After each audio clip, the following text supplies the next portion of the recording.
Kangmayna Leikhambu imungda pushanbirei. Kangmay hinupi mirungdi Leikhamu makoygi yumda leheninglamdi.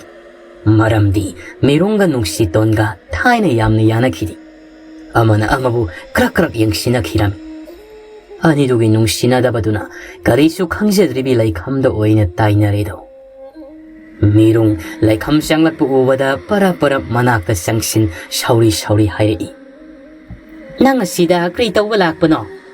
Aikhoydagi kari niba lakpano ne? Magi nipigi matawduda kangmay khonwang na sairei. Karira nang na angangda dum na haibadi. Masi aigi sana themgi machanipi. Yumsi magi saruksu yauriban. Nang adum hainu ne? Mirung mapuroibagi waduda masuk paithoklaga lay. Leikham tapna mirungda onsin hairei. Ine ay imana selamba tangkhulgi phijol lawba laksabani. Ay madu pujare hairaga hayeng adum chachakhigi. Ngasigi ahinga simadi ine mafam sida ay laisarage ba. Mirungna namagi phirondo aina aphaba kharam mingonda yonthokre. Aman akai kharadi lairamkhini. Madu puraga nang hayeng satko. Ay nangi sakto yengte. Leikham mamaidu non thaduna kapningba khangduna lay. Kangmay sumahaki nipida khonwang na saiba ngamdi. Masi masu pura morani. Magi nipigi khudombida tongiba. Mirung na fatabagi sangse sa khajikta fawwa Leikhamu pijaningdi. Aduna magi nipada asumna hairei. Lakro chak sanaba nasanipa singdusu kauraklo. Kangmayna amuk Leikhamda onsina hairei. Leikham lao chak sarurasi. Ngasidi aina umangdagi pharakpa thebasu nanina thongbani. Lao. Mirung magi nipagi waduda sauningna pakhumpirai. Nipa ngasidi malakani khangdabanina magi sak hapte. Aduna hayeng oina sajarasanu. Kangmay yaningdana kumai. Mirung yamdrabasu khara yanaraga charaga loire kain. Mirungna kadaidagi isa nipa singse mabuk yam chawpani. Magi saruk yenkhabadi isa puk thalaroi. Nipa aduna ngasidi ma sadrasanu. Leikhamdi kamdauri mahak ikaibana su yadri. Ikai manbagi siningba haibadu yaurabani. Mahak khudaksida mayumna haningli. Adubu athengba sida umang phawraga karamna mathanda satpa ngamgani. Kapningbagi fungalakliba masadu khangsilaga mamai ngangsin tapna hairei. Ine ay puk thalli. Sak chadrabasu yarani. Ine hoy adum chathokpiruro. Kangmaydamu onsan mapira thang noksinaduna hairei. Mama ay saklamdiye. Ay di sadrabasu yare. Kangmayna khongge tawbaga mirungna magi nipagi khudang paiduna sak sakhumadomda pushankri. Leikham mapanda thuna senthokduna ngasaidiki kapningba khagat amba singdo pena kapthoi. Masu karigi dilamdani numit nini asi sak sakhum amadagi hena mayada tadribani. Korauno sujak pirak lamdrabadi mahak ngasi asung khu yaurakpa ngamlamdabasu yaribani. Ngayak asum kaplambadagi saklaman mana makok tu sungawrakli. Leplambadagi mangol masi amada phamtha maki makhut oidi yaliba korona pirakpa sujak aphutpa hapa khawduda makhut hungjin sujak ama lokthorei. Makhuta pairiba sujak tuda munna yengi. Masina Aroiba sujak su oi. Leikham makhut ani sangduna sujak to mayada sikna tangkhai ta thoklaga. Tangkhaya mana khawduda hapsinkri aduga tangkhaya mana mahakna saram. Sana mapisu taba lepti. Somnuna tharo numidangada tumba sungya yadri. Ngasai mahakna uhawba thoinuga korawgagi aduk naksinaba matawduda mak leitana leiba ngamlamdi. Tharo famungda hipna wakhalda shumna khalli. Kari tawrabano tagorawsibo. Kuikhidri mana thoinuda sauna nganglaga khupakna thakibado. Aduga mataw karamna asuk telaba matamsida thoinuga asuk naksinakriba. Leikhamsu sida leiba nati moibanigi ngasai matawdo ai samna khallo haiba sungam ngamdre thakoro nang Leikham gi thamoi kaina ba thabak ka taurabadi kayana tai sarui dabani jat ki wakhal kayani tharona khaliba ma shodum na lairambadagi adumak tum thakraboi somdana Leikham mi lainadraba mirang thuraba kaangada mirungna mahak upothanabani haidana bishelamle hairaga thanamle Leikham thongzil du da lepi akoi badu da koyeng yengli Kado yamna saudi famung ama thabada yamna sili Leikham famung da songsin tapna fami famung adusu ifulna amuk toiba mompak phidak to pungaw ngora Leikham hipadi hiptri masi amada masadu tasin famnuna lei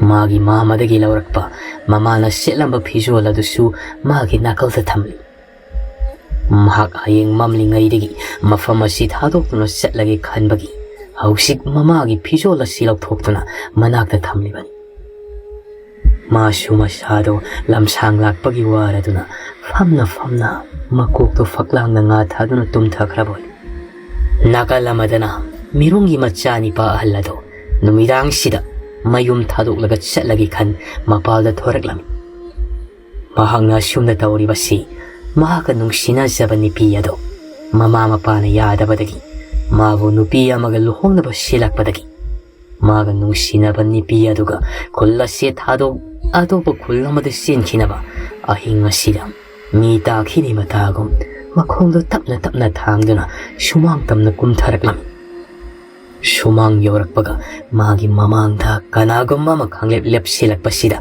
ithak thaka yenglakpada Mami sami kanano khangnabani piyama leplibado madu uri madu ubada masado khawtaksai masu ni piyadubu kanano khang masak khangnaba haidana munne yengduna lei asumna leiringai khangodi magi mangde leplambani piyaduna magi manakta khangpai pai silaktuna nipadugi mangak ado mikupta khanglai letheklaga halam nupadu di lawsu nangda aduk thuba mata khodak aduda thawai tharido nupadugi asiba haksang uraga nungsitongi thawai do khangna nokli hairaga masilda susumna hai nangi asiba haksang si uraga namaduna hikna kappagi matawdo hayengdi imit piana yenglage si hai sakpamdo asawba amuga loinana penana amuk hairi mirung Nangbo aina kaugani khanbra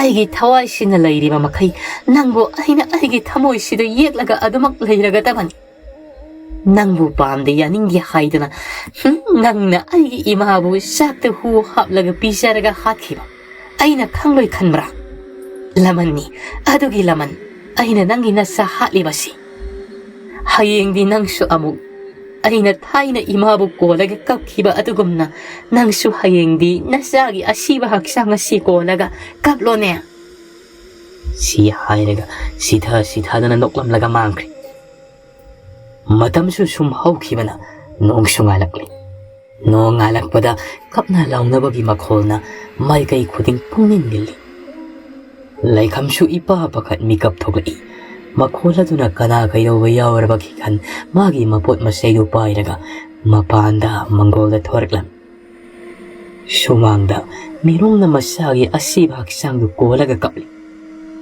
kangmaiga masani pa tonbaga su nakalda kapli kongi kunja kharasu lairam Leikhamsu taunariba matawasida pakatna mangoldagi kumtha daha kangmaigi manakta sangaklaga wahanglai Mama, kayo yaurage taunariba sibo. Mirungda amuk onsen kina hairi. Ine, kayo yaurage. Mirung, Leikhamda sauna khanglaw laurai. Misabi, nang wanga kanu. Nang na aigi yum sida laisilaga aigi ichani pa se charaba natra. Nang di hingsabi. Leikham gyan tadi, mirungda tangak yenglaga lai. Masa kaina maisak na ngaurabi mirung famlambadagi haugattuna tafing makhongdo thanglaga ensang thariyo adomda setkhraga Hawai mana mari yetlaga yungliba wasa sajayama laururaga tangak mangonda yenglaga lairibi leplibi Leikhamda wasa aduna mathong maram khangdakai pangkanda kansilai. Leikham saina aduna kapli tauna hairi. Ine, aina kari aranba thabak tawkrabagi. Ine, aibu phubiganu. Aina naye ine. Hairi baduga tabi manati. Mirung masilda sauna Leikhamda badanam piduna sairi. Nangna yum sida lakpaday aigi ichagi mathwai tharibani. Nangna hatpa natro ichase. Leikham leibakta tarega lairiba mirungi machani paduda khangengini. Mangak leithiklaga lairibi pibamdu ubada Leikham masada swai lawi. Mirungi Leikham phuba lepti magi nipigi mataududa sinaba tare khan khamdorei. Kangmaina. Yare ni mirung. Krigi nangna angang sida taina duna phuriba. Siba tare ni nangbo angang se. Mirung Leikham phuramba lep magi nipada sauna onchilai. Karigi phudani. Phubada natte. Manga si aina hatawribani. Mana aigi isabu hatpani. Aigi isagi laman khungge. Aibu khamgunu nipa. Magi nipigi magun chapchana khangba kamai. Mirung na hairi badumak Leikham hakiba tare khan magi nipibu mahangna phachilaga Leikham da hairi. Leikham, nang chatkro. Mafam sida nang kuina lairabadi nang soidana hatkiba tare. Leikham, nang selo Leikham. Leikham su mirungi aduk tamthiba matau sida kibana loi.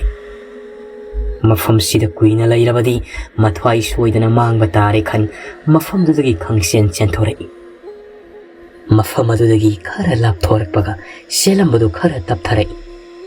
Mahakkapasu lepti magi pusida thuliba mayamsi karino khanbada wakhal puba ngamdri. Kapna khangok amuk nokthorei. Nokna amuksu kaplai. Kapna masildasu soli. Karino, aigi punsi sida thuliba mayamsi bo. Mamagi machani paduna mataw karamna siriba. Mathanda masagi mangak leithiklaga sijabadi oiramloi. Kanagumba amana mabu hatpani. Kanana mabu haliba. Leikham wanga ngamdu chaplem. Oimuna halkiba wakara ningsingai. Magi mama Nungsitongi thawaina magi matung inaduna mabu hatnaba hotnarakani haikibado. Khangning ningsingami. Madu ningsinglakpada Leikham masinda penduna sauna soli. Aingonda sokpadi ngamdrabanina aphang mido oina onsilibani nang. Hausikti nangi matam loire. Hausikti nangbu manghandaba matam oina yauraklabani. Leikham tarakliba mapisingdo taithoklaga amuk hairi. Ngasimak ay Thangga yawnaba setkani.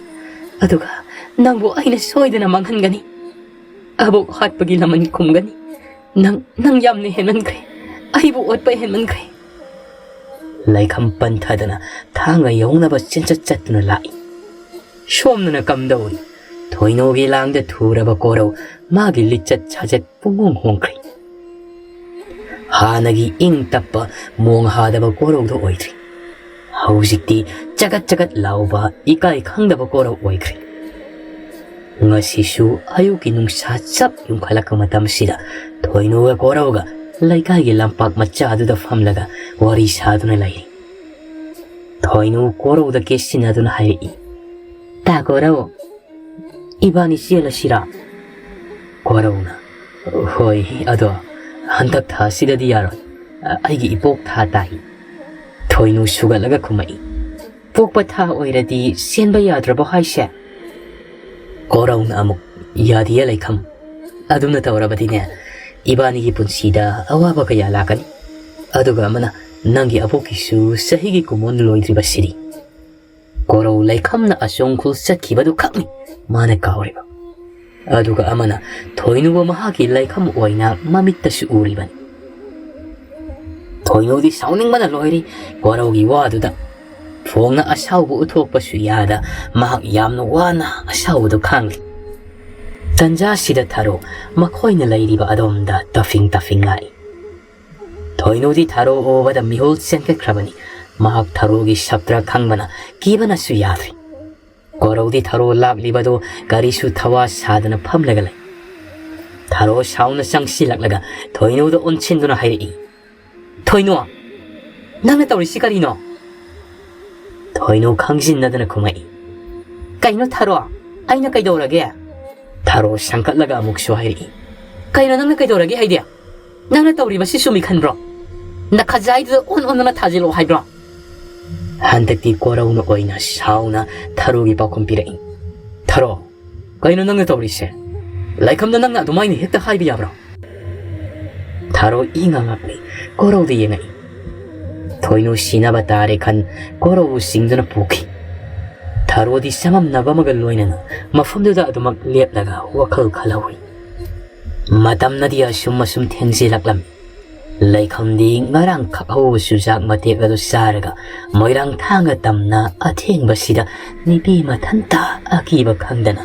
Thangga maga loina na kanna selai Nungsitongi thawayadasu Leikham bulambida hatnaba kayarak honarabasu koimuna pirakpa na somda yaubana Leikhamgi masada sokpa thingma ngamlamdi leptana selakpana nongramda imatamasida tharo hagi thonga yokselaklam Leikham makhongdo thangba ngamsilaktri waba sok thaba anipa masado saram chadatnabaga yamna warabani adubu ngamdrabasu ngamdana mangona kakhat tharo hagi thongdo makhul aduna thilli kaw ngangbadi taudi masado wabana maron fawa thoktre tombi shana shu yawon batanja oibana mapalgi thong thilak libado kanano khan famungdagi kumtha mamang thong adomda laklaga thongdo hangli thongdo hek hangbaga mapa shanana Leikhamgi masado gyan mangna tombi shanagi masado tu tharaklem Domishana ipa pakat Leikham ngakpirai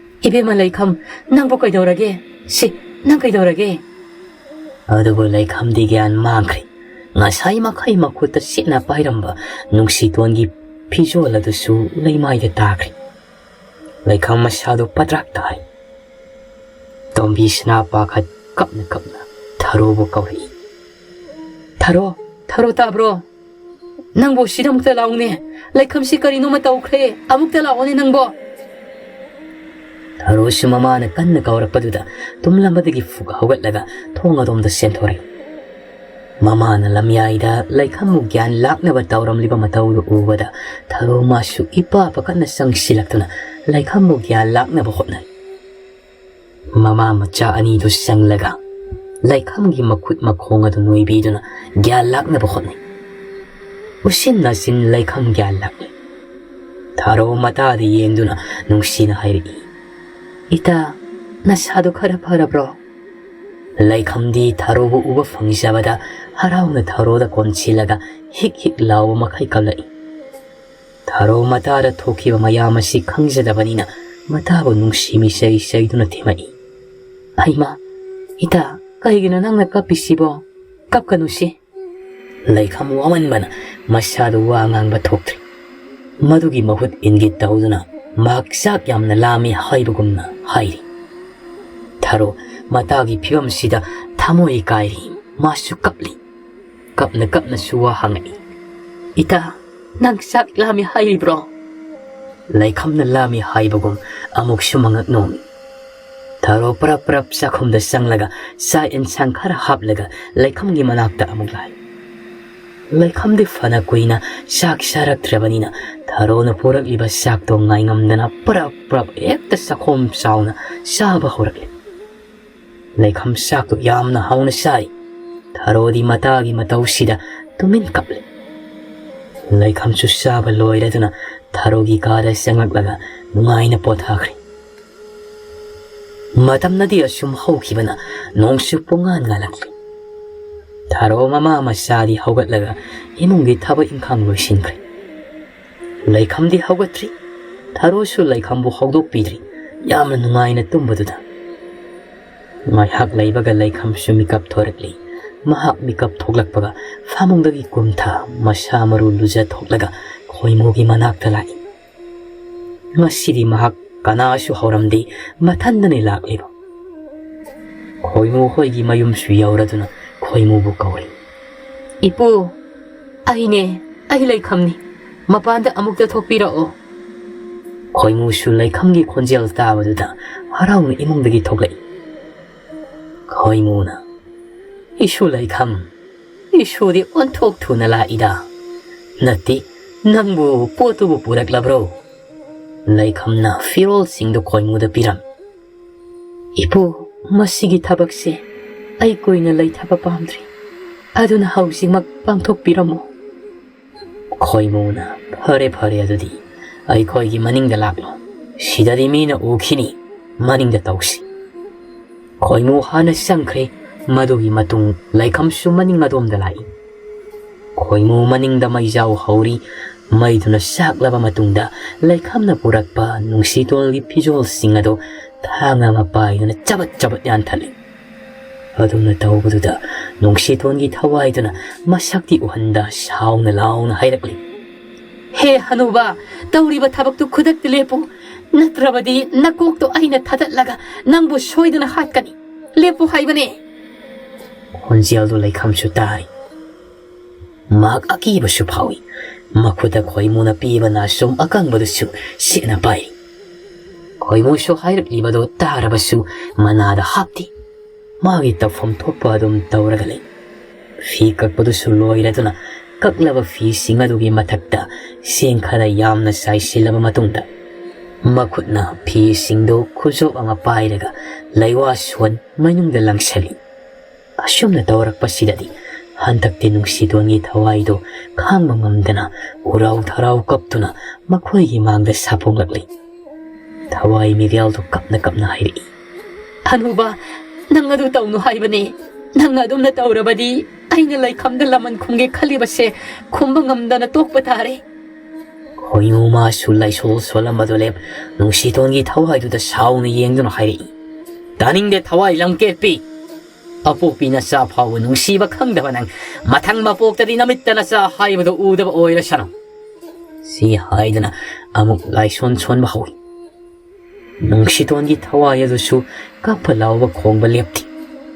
Leikhambusu hatnaba hana kanadi hotnaba. Adubu manakta naksinba phawba ngamamti. Leikhamsu tawriba matawaduda yengba ngamdana mamit usenduna lei. Khoimusu Aroiba oiriba Nungsitongi pijol makak adu paikhatlaga laisol sonba horakli. Nungsiton magi thabak mai paklaroi khanbada akiba sapham amada lairambado magi asengba sapham onthoraktuna machanupi Leikhamda Aroiba oina amuktang magi sinbaldagi Nungsina kaukhidraba mingdo kaurai. Imagi thoibi Leikham usilamba mamito kangpang thoraktuna Nungsitongi yengai. Pokpadagi mahangni hek gyan tarakpadagi mamagi saktam amukta fawu uba fangsadriba Leikham ngasiri mamagi saktam uba fangli. Phajai yamna phajai Nungsitongi saktamdo. Leikham mana phajabadi mama laubagi phajaba oiramli. Adubu mamagi saktamdo kuine yengjaba fangda mamadi malang lakta nungsit onduna paikrido. Fana fataba oisenu ima haiba sidi imani. Malem sidi imadagi henna tanga posak laiti hainaribani. Masidi Leikham mamagi aduk nungsiba saktamdu ubada mamana taukriba fataba mayamlo kauthoklaga mama nungsibagi mayaina mamabu kauduna hik lau makhal kablakledo. Ima nangse phatte aibu hatpa pami aibu nungside khanglabasu ima aidi nangi aduk nungsiba saktamdu ubada nasadi imabu nungsiganu haiba yadre. Karigino ima nangna asuk phalamdriba sibo karigino nangna pharamlabadi aina ngasi lamja saragi punsida lelibase oiramdabasu yai ko ima. Kapledo Leikham mari thamoi sokna mamabu kauduna kapatana magi punsi oirabra. Isor nangsu phatmandeda karigi asuk sahi nauribi mahakpu sahiga sanadana karigi awaba asuk piriba. Pate patmandi taibang semba mapu nangsu